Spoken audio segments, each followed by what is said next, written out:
Well, hello, folks. And it is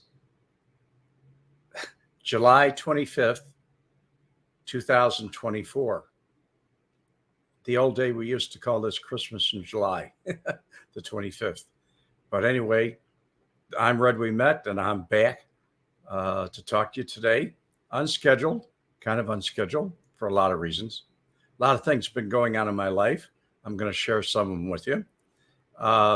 Before I get to my new companion here, who's usually all over me, probably will be during this podcast. Let's say hi to a few of you folks. Mr. Nibbles, how you doing? Good to see you. Usually I catch you in the comments. Good to see you. Gopher Dog, good to see you too. Hey, Ben, how you doing?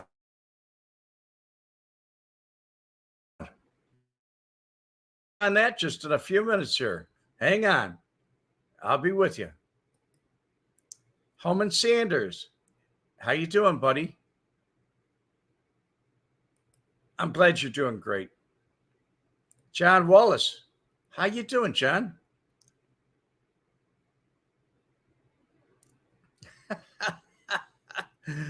John, I knew what you meant. It's a typo. It happens. Any rate, at the introduction of this video, you saw something about Frank Schweihs tapes too. And I'm going to just tell you what happened. I've had some time lately. I've had some things go wrong, and I'll probably talk about that Monday, some of the other things, but I'll just catch you up to date today. What happened was I was going through my things and I found some more tapes. And one tape that I found, it had a date on it. And it was a tape of Frank Schweihs when I worked undercover. And I looked at the date and I wasn't really sure. But I saved an article. And the article I saved was, how you doing, Don?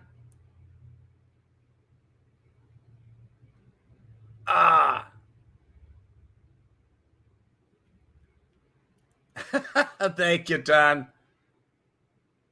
Bentley, huh? Great dog. Wouldn't give me a rescue dog, Don, but we're going to talk dogs in a minute. What I want to say right now is hello. All Gold Productions. How you doing out there?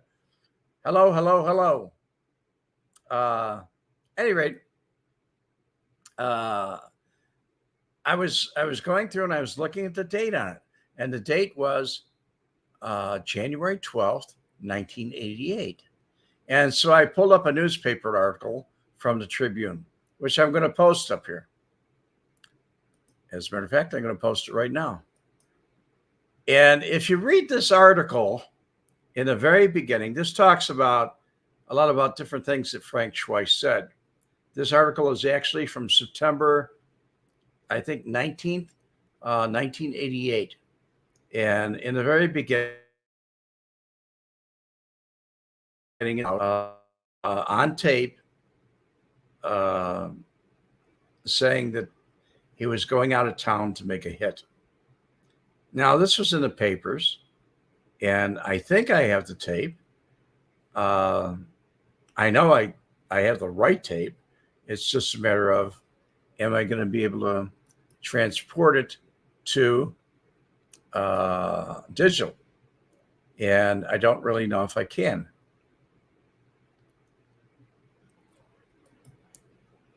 Lonnie, how you doing? Put a hit like on the button for Coach Red. Thank you, Lonnie. Really. Thank you, buddy. I appreciate it. Jim Magnifici, good to see you too, buddy. And the Wee Metters, all you. I appreciate it. So anyway, what we have or what we're going to have. And this is thanks to Gary Jenkins, because I called Gary and said, Gary, how do I transcribe this VHS to get it digital? And Gary says, I don't have the equipment for that. He said, did you talk to Adam? And I said, Adam's really tied up right now. He's very busy. And he doesn't even have time to make me a thumbnail. That's how bad it is. So at any rate, what happened was I listened to Gary Jenkins from Gangland Wire. And Gary told me, I took it tongue in cheek at first, but he said, someplace you might try is Walmart. I said, Walmart? And he said, yeah. He said, we had some family videotapes that were in VHS, and we had them converted so that we could watch them they came back in DVD, or so we could watch them, today, and enhance them also. So I did. I went to Walmart. Monday morning at 6 a.m., I was in Walmart. And when I was in Walmart, I spoke to a manager. And when they opened the mailer that this thing was in, they looked at it and they said, there's not even any dust in here. And has oxygen got to this tape? And I said, I have no idea. It was in the mailer from the U.S. Attorney's Office. So I will be having that as soon as I'll bring you up to date on it as soon as I can. And Christina Morris, how you doing? Good to see you too. Great to see all of you. Very good. Excellent.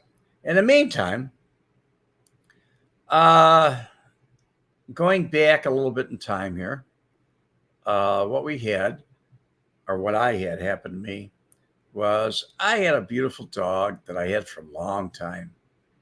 And Dutchess was a fine dog. She really was. And what happened was kind of simple. She got old. And here's a picture of Dutchess when this is about maybe 8 months before she passed away. And she was very good with kids. She's a real sweet gal. Dutchess was really good. That baby's a cute baby too. They're all fun. I like kids. I love kids. And they were over. And she used to play with the dog. Dog used to play with the kids. Very nice. Dutchess really got along with everybody. But what happened to her is a real sad picture. If you don't want to look at it, don't look right now, because this is what happened. That was it. That was taken on the 31st of last month, June 2024. And she didn't live much long after that. I mean, that was the day she died. So even here in the other picture, you can see her muzzle's turning gray. Her gray is coming up and she's looking gray. So when she looks here, the gray muzzle, the dark hair is gone.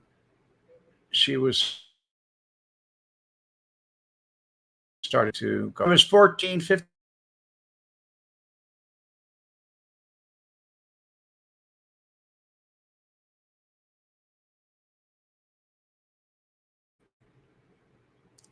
Dutchess was a special part.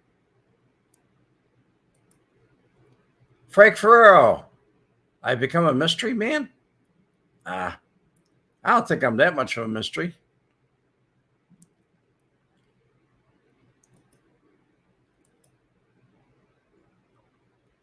Tail thin too, yeah. She started losing hair.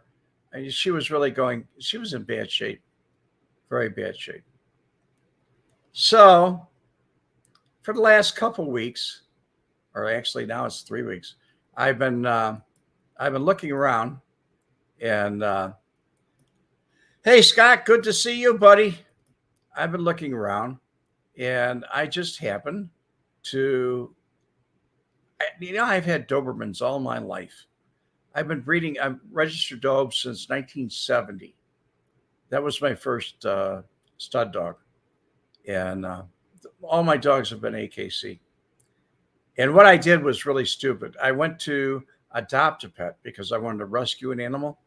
And when I went there, they wouldn't let me rescue an animal. They really wouldn't. They had all kinds of reasons. But I didn't like their rules anyway. Their rules were they could come and look at the animal anytime they wanted to. There were a lot of things involved. So I decided it's time I just pay for a dog.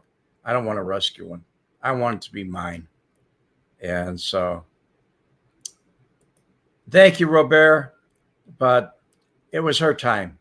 It really was. If you watched in the beginning or you saw the beginning, you saw the pictures of her, it was her time. It really was. But anyway, this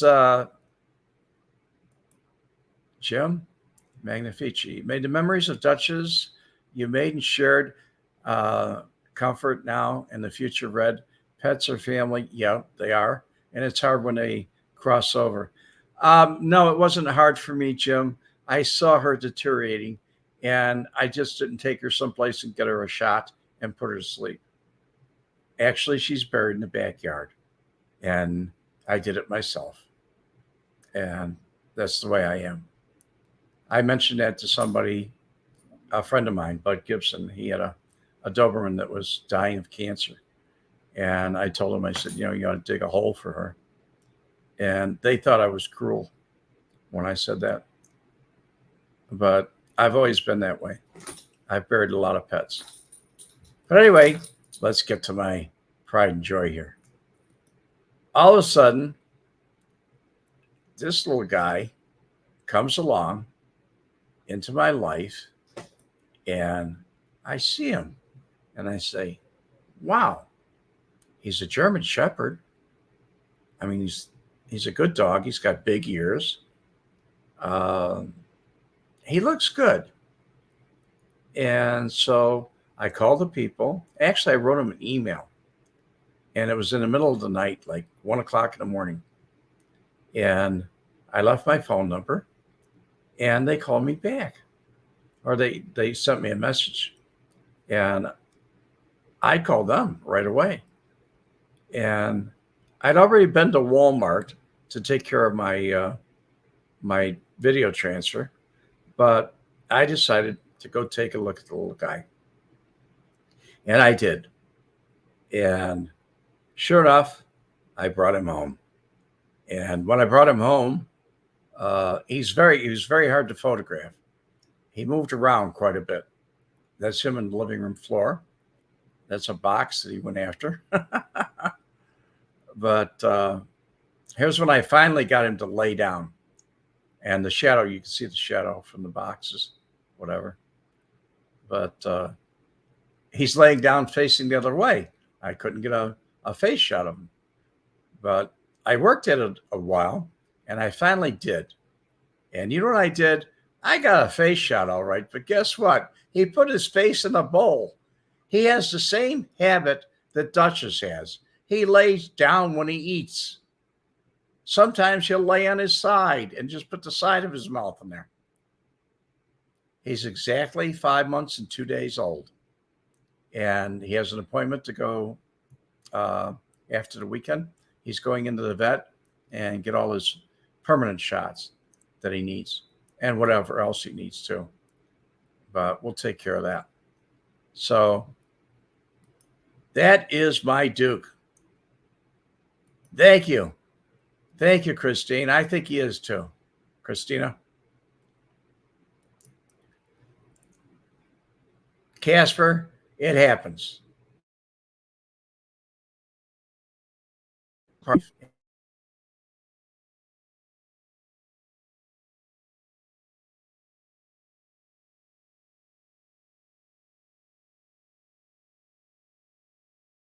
Hey, sorry about the passing your dog. I understand what you're going through. Probably not, because I'm not really going through a lot of stress. If you listen to the whole video, I'm kind of glad that her suffering is over. And I have a new guy just to love, and believe it or not, he's napping, which I like. That's a good thing. When I wake him up, he'll be all over me. Believe me, he'll climb up here. But I have the videos, Facebook videos, and videos that I have here on YouTube. And I'll always see Dutchess behind me or walking around me in the background. I know when I did bedtime stories, she was always in back of me. Some people used to complain that she would whine occasionally. Um, I never had that problem that it bothered me. It bothered Adam a little bit. It didn't bother me. When she would be in pain, that would bother me. But this guy, he's not in pain, believe me. And Duke is a good name, Scott. I really like him. He's the only, I've had other Dukes or one other Duke, but it was a Doberman and he's a Shepherd. So just like Dutchess, the first Doberman I had was a female, and her name was Dutchess. And she lived a good 15 years, which is rare for a Dobe. But I decided to name Dutchess because she wasn't a Doberman. And this guy, I looked at him and say, "Hey, it's a little bit, I'll go with Duke again." So it's the second time around for a Duke, but I love the guy. Christopher, 5 or 6 people told me this. If I elevate the bowl, it'll be easier to eat. If I elevate the bowl, I got a rack that they sit on, and it comes up about a foot.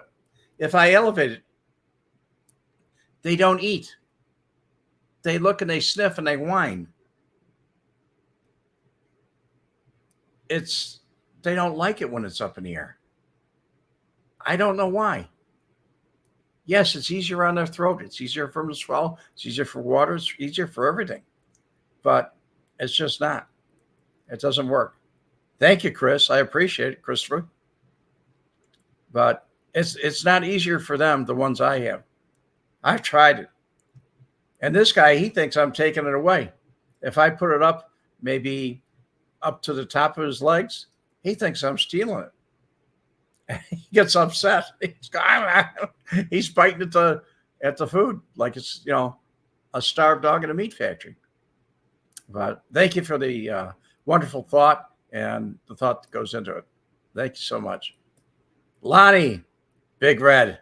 Thanks for all you do to entertain us with your memories. I'm about to entertain you with some more while I'm at it. There's a lot of wonderful things going on in my life. We're all having hard times, but we're all having good times. It's like Charles Dickens, the best of times and the worst of times. That's why I look at it. But at any rate, I want to thank you all for stopping by. We don't have many people here today, but that's okay. We'll still go on with it. Duke is a very special animal. I like him. I like him a lot. But also, early in the podcast, I was talking about Frank Schweihs and the tape. And Frank Schweihs has been dead since 2008, and he never made it for Family Secrets 2. And during that process, one of the things that for you folks that don't know who Frank Schweihs is, I'll give you a real fast rundown. Here's a picture. He wasn't too happy in any of his mug shots. They made him hold up the thing for this one. But I put Frank in prison on September 15th, 1988. And actually, in 1987, on January 12th, he was in my apartment building and in my apartment. And he walked off camera and he said, "I won't be seeing you."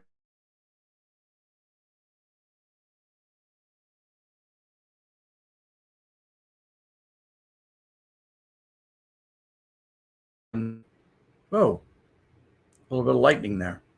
Having it done so it'll be in digital format.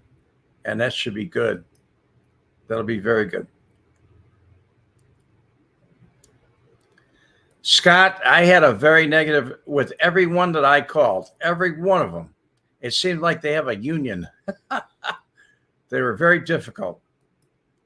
And we have a public announcement here for all you people that need to medicate. It's 420. And you won't be, actually, that's going to be on the ballot here in Florida. Legalize marijuana. We have medical marijuana now, but it's going to be legalized. And yes, pets do have particular habits. They really do. All of them. But she has a habit that's different. Julie M., how you doing, Julie? I hope you're doing well. I miss you too. Casper, Walmart sends it out. So the people that are transferring it will send me a portion of it in the cloud. It'll be up in the cloud where I'll be able to see if I want to pay for it, if I want to buy it. If I do, it'll be on a USB, and they'll send it out to me. But I'm pretty sure it will be. They were shocked at what kind of shape it was in. It was very good. If those people who are transferring that only knew what's on the tape, it says on the label. It's actually written by the U.S. attorney at that time. It has my name, it has Frank Schweihs' name, and it has Leonard Cross's name on there. Leonard Cross was available. Lenny was available at that meeting when he said, I won't see yous for a while. I'm going out of town. I got to make a hit. And that's going to be a very interesting thing. I think it is. So I missed all of you too. I really did. Every one of you. And glad to see you. But here's my Duker. And God, I love him. I really do. And I told you Frank Schweihs and I had something in common. Basically, he had a dog by the name of Lady. And she was a German Shepherd, but she looked like Dutchess. This guy is midnight black. I mean, he is black. You're going to see in a minute when he wakes up. Because he'll probably just jump up here on top of me. Or you can see in this photo, he's just black. And if he's in a dark room, believe me, he lays on his feet so you don't see anything. That's just the way he is.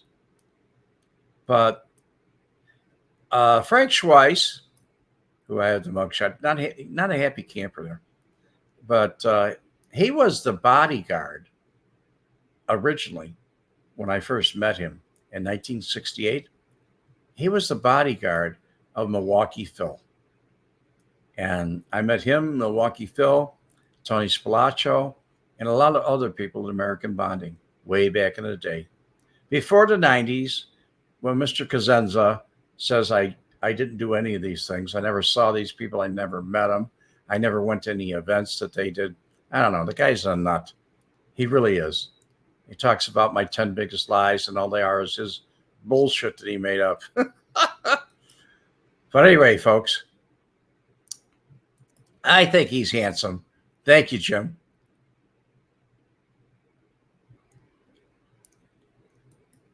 Julie, it's only one leg.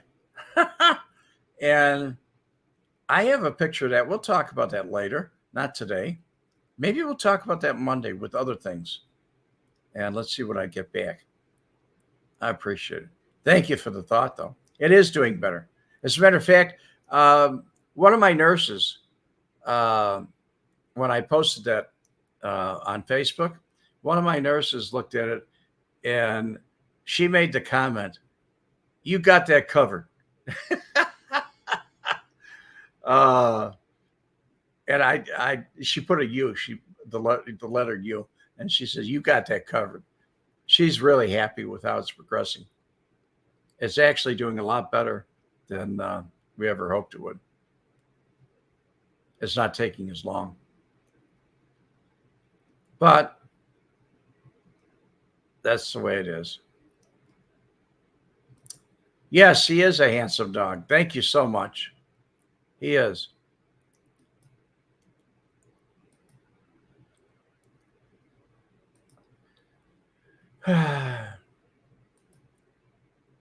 He's adorable. Thank you, Julie. He has a wonderful new home and companion.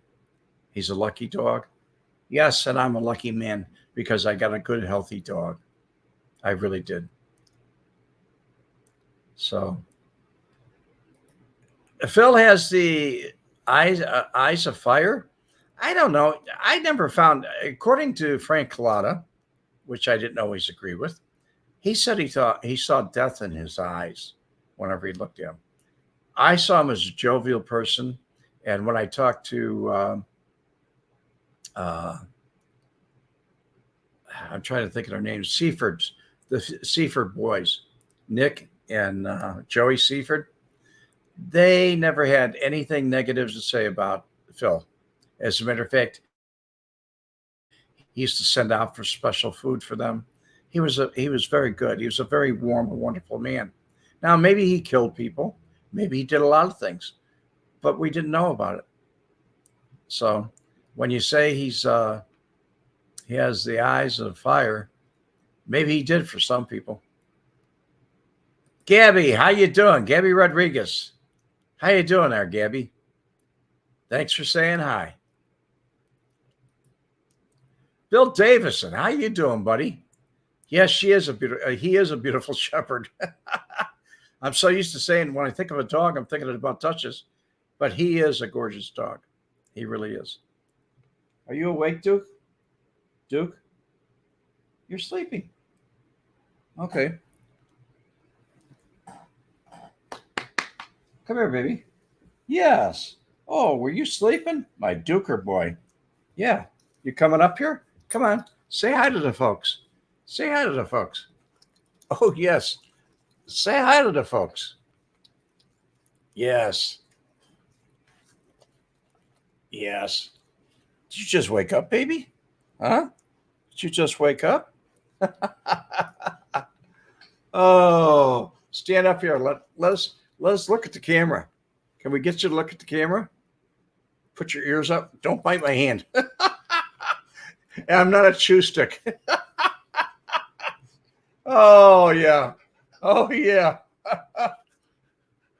Yeah, you're standing up. That's a good boy. That's a good boy. Now that I woke you up. Okay, down, down. Chew on your chew stick. He's a good boy. He really is.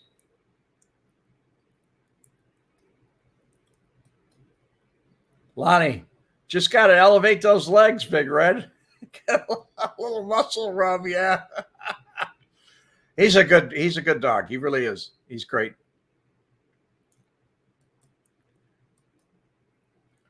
Mr. Nibbles, a handsome boy. Hi, Duke. People are saying hi to you, buddy.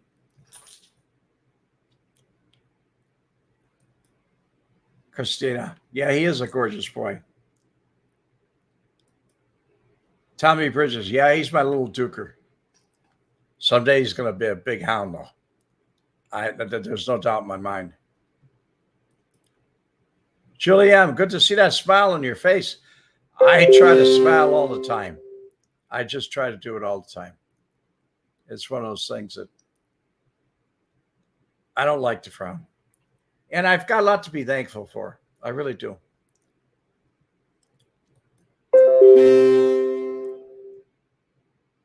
Let's see what we have here.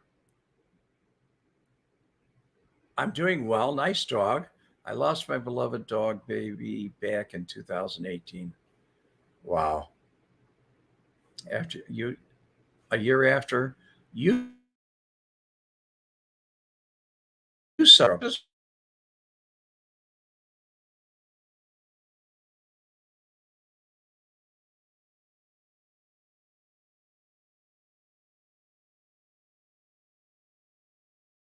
Okay. We're going to get a belly rub here. Put your paws up on top of me. Come on. Normally you're climbing all over me. Yeah, she's getting a belly rub. That's a belly rub. He likes the belly rub. Belly rubs. It brought him up here. It brought him up here. The belly rub brought him up here. He likes to kiss me constantly too. He's constantly licking my face. What a guy. I don't know if you can hear him breathing or not, but he's really breathing. Oh, my Duker.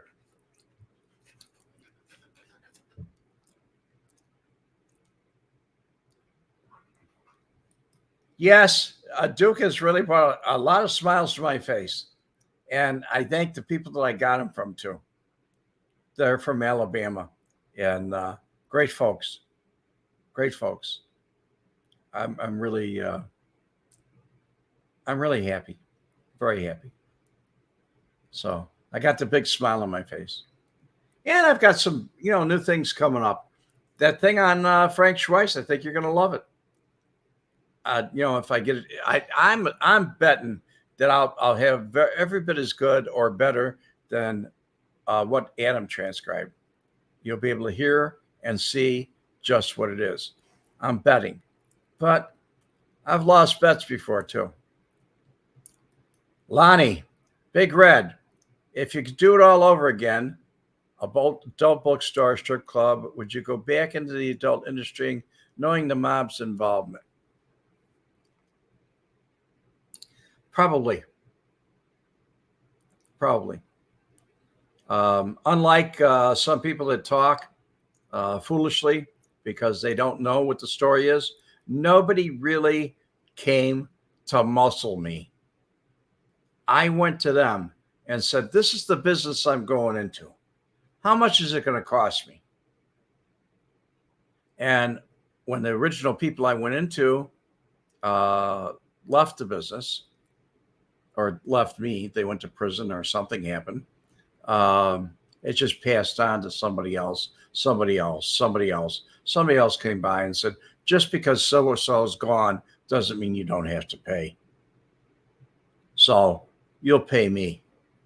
Just like when Joey Lombardo went to prison. One of the things you'll see in this newspaper article is that if you read it, when Joey went to prison on Pendorf, I believe that was 82. It got passed on to Louis Eberle. And when Louis Eberle passed away in 87, it got passed on to the Rush Street crew, which was at that time Mike Galita. He ran all the porn in the city, and he muscled Capital News and other people. It's in the article right here. I don't know if you can freeze frame this and watch it, but it's there for you to look at if you'd like. And I was kind of surprised that I could find the whole mess of it.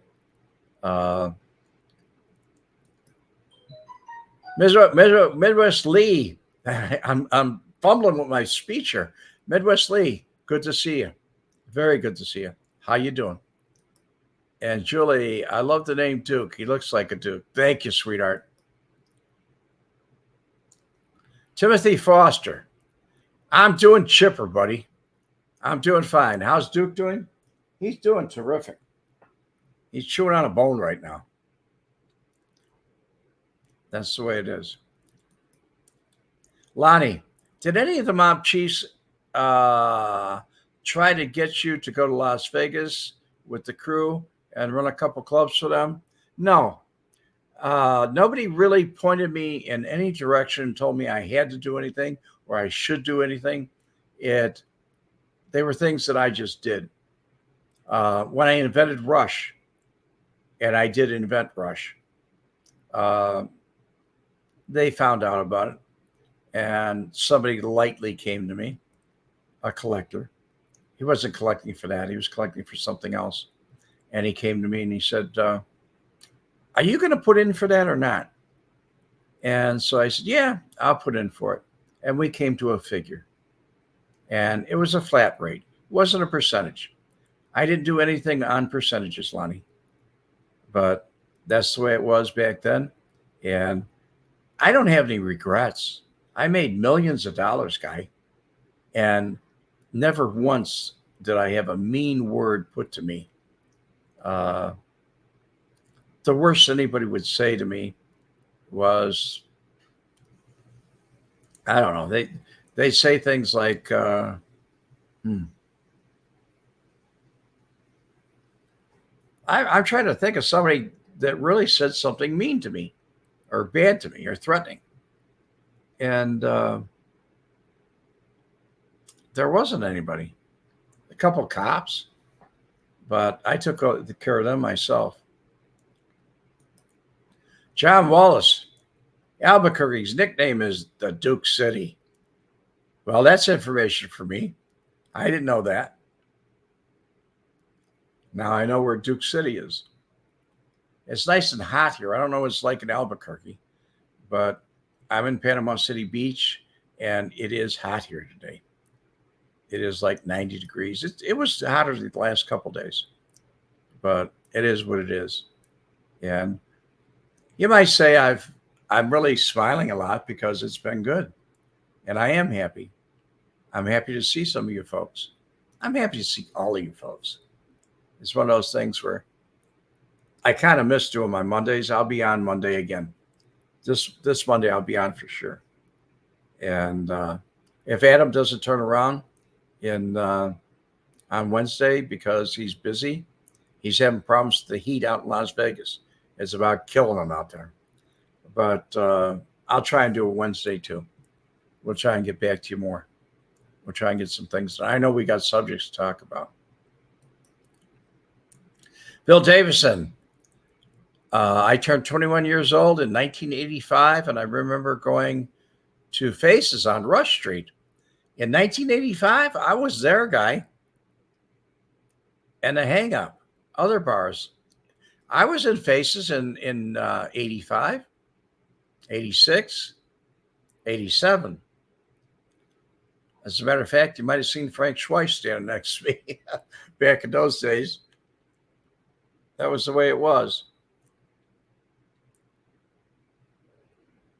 We could have run into each other, Bill. Of course, I was quite a bit older. I was over 20 years older than you are. No, I wasn't. I was about 18 years older than you are, 19 years older than you are. So in 85, let's see. I wasn't even that. I was only about 15 years older than you. I was born in 49.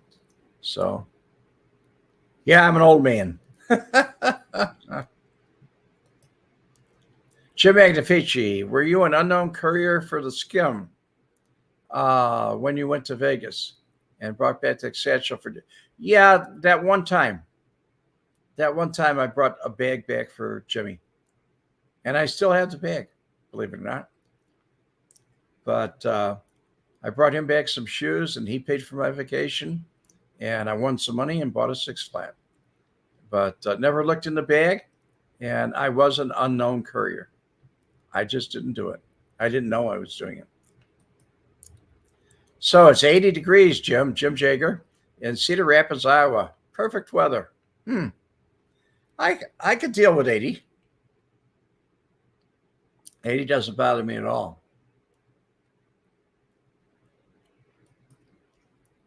Do I call Scott? You want to which?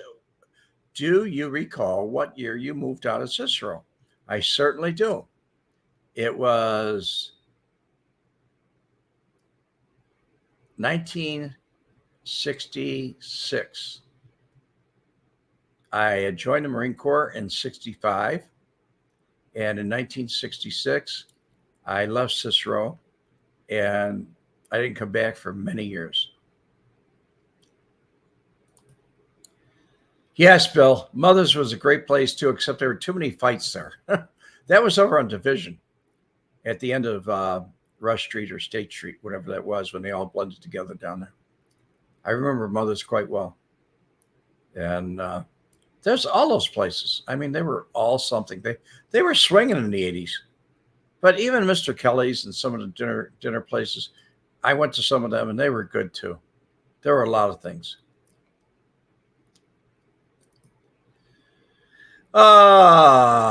Mr. Nibbles, did you have any dealings with the Janes? Too many to mention, and none of them were good. I didn't have any good dealings with the Jane family. Uh, the only person that I even liked in the Jane family was George Jane, and he got murdered by a contract murder by Cy, and I watched that go through. As a matter of fact, he tried to hire me to kill his brother. But the Jane family is a whole story in itself, Mr. Nibbles.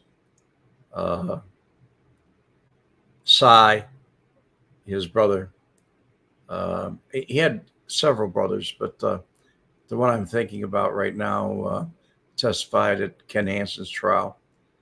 Uh, Frank Sr., and then there was Frank Jr., who had Northwestern stables, and they all had different things.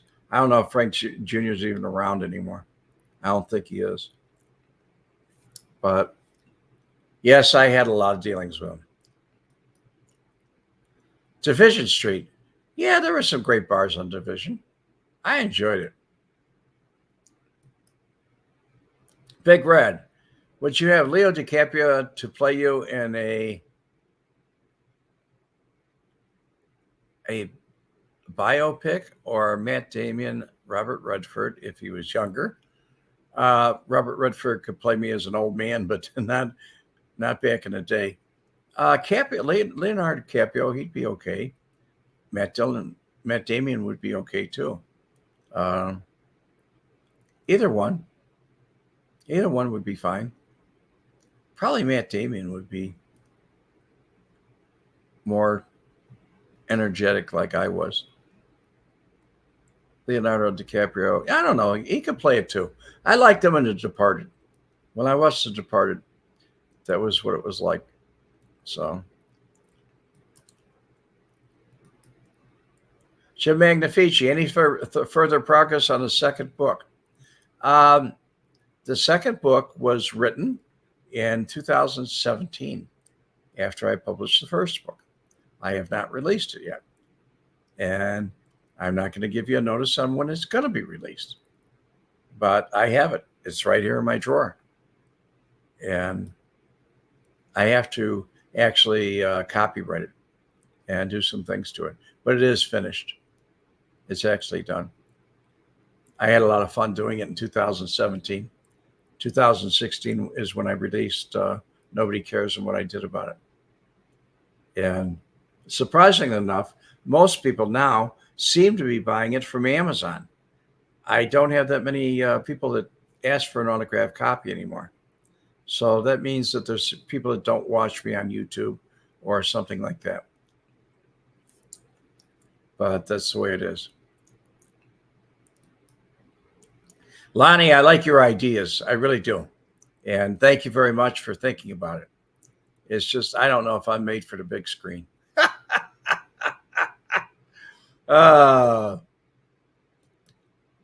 Jim Magnifici, we're waiting with bated breath. You sound like an author yourself. Waiting with bated breath, Red. Whatever that saying means. Yeah, okay, I won't go there. Bated breath. Scott, how you doing, buddy? I'd like to get an autographed copy of the second book this time. I'll make sure that you know when the time comes, Scott, and we'll make sure we get you on an autographed copy. You're right here in Florida. I have 9 or 10 people that watch me from Florida, and that's interesting to me. Very interesting. But at any rate, folks, I want to thank you all for stopping by. Aha, I have another one. Christina Morris. Me too, Scott. I got mine from Amazon. Gutted? Was it gutted from Amazon? I don't think so. I hope not. I hope you sent it back if it was. I was just looking because there's been a lot of sales on Amazon lately. And when I looked, it's not on Prime anymore. So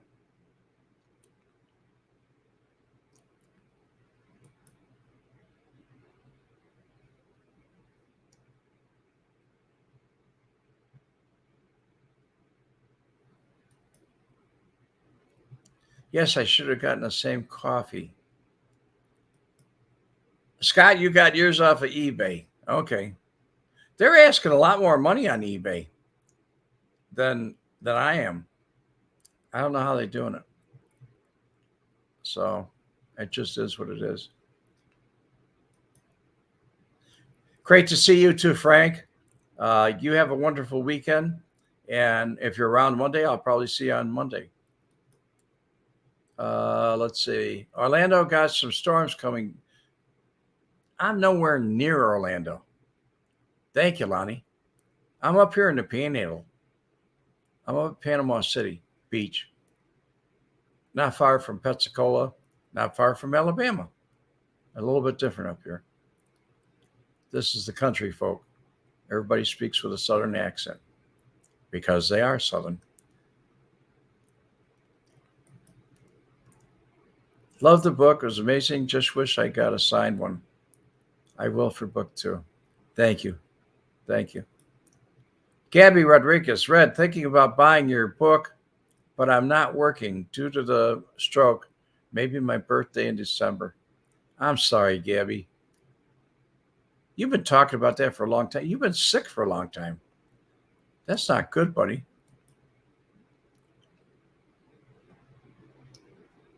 It's not good at all. Joseph Mankus, I'm reading a great book on the rise and fall of Jimmy Hoffa. It highlights Hoffa's interaction between Paul and Alan Torfman. I met Jimmy Hoffa, Joseph, a long time ago. I met Jimmy Hoffa. He was at there was a company called Sunnyside Chemical, and there was a strike going on there. And he gave me a cigarette lighter, which I have around here someplace. That's actually, it's from him. It's got his name on it. And I've kept it all these years. It's like 60 years old. But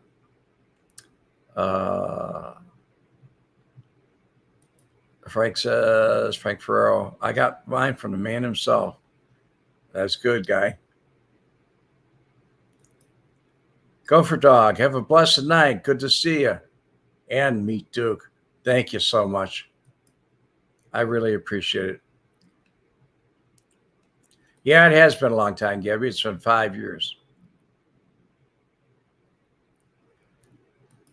I noticed that the earthquake in northern Michigan and Sandwich, Illinois, about a week or so ago, I saw that and I was very surprised about it. I remember an earthquake, and you have to look it up on Google. I think it happened in Ohio, but it affected Chicago. And it was in the late 80s, probably 86, somewhere around 86 or 85 or 87 maybe. But I remember my whole building shook and the blind shook. And a lot of people said, that was nothing. It's your imagination. Take another pill. I was taking Xanax at the time. But it was something else. It really was. And it was an earthquake. Scott, Red, maybe if you came out with coffee mugs like Frank C. did, LOL, I'll have a few. I did come out with coffee mugs. I don't put them down there. Adam has the coffee mugs and all those kind of things. It's really crazy. But record amount of tornadoes too. I don't know where you're talking about, Scott, but they're not here by me because we don't have them. And Julie M. Yes, that was the one. It was in 1986, and you felt it too all the way over there. It was pretty big. Julie has one of my coffee mugs. I guess I should put that up there. Anyway, folks, oh yeah, Chicago, around that area, they got Tornado Alley that hits by 294, and they get some rough weather there. I want to thank everybody for coming by. talking amongst each other, guys. Lonnie, you're welcome. Gabby, stay strong. All you people, stay strong, stay healthy, and, just live every day and enjoy life and love each other. And let's not argue about politics.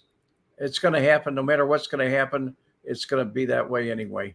And thank you so much, Frank. Hit that like button. I need all the help I can get. God bless you. And have a wonderful weekend. And we'll see you Monday if you're around.